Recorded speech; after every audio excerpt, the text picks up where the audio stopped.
सांगली शहरात सिगारेट ओढण्याच्या कारणावरून झालेल्या जुन्या वादातून एका 22 वर्ष तरुणाचा निघळून खून केल्याची धक्कादायक घटना समोर आली। सौरभ महादेव पवार, वय वर्ष 22, राहणार राजीवनगर, सांगली असं मयत तरुणाचं नाव आहे। पोलिसांनी दिलेल्या माहितीनुसार आरोपी शाहिद समीर मुल्ला, वय वर्ष 22 आणि आयान समीर भिस्ती, वय वर्ष 24, दोघे राहणार जुना कुपवाड रोड, राजीवनगर, सांगली यांनी पूर्वी झालेल्या भांडणाचा राग मनात धरून संगनमताने सौरभ पवार यांच्यावर चाकू व कोयत्याने हल्ला केला।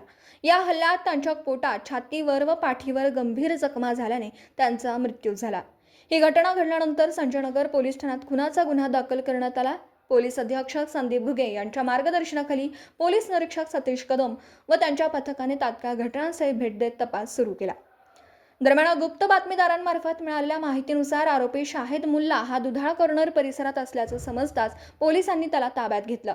चौकशीत त्याने गुन्ह्याची कबुली दिली असून त्याचा साथीदार आयान भिस्ती हा सध्या फरार आहे। पोलिसांनी आरोपी शाहिद मुल्ला याला अटक केली असून फरार आरोपीचा शोध सुरू आहे। या प्रकरणाचा पुढील तपास पोलीस निरीक्षक सतीश कदम करीत आहेत।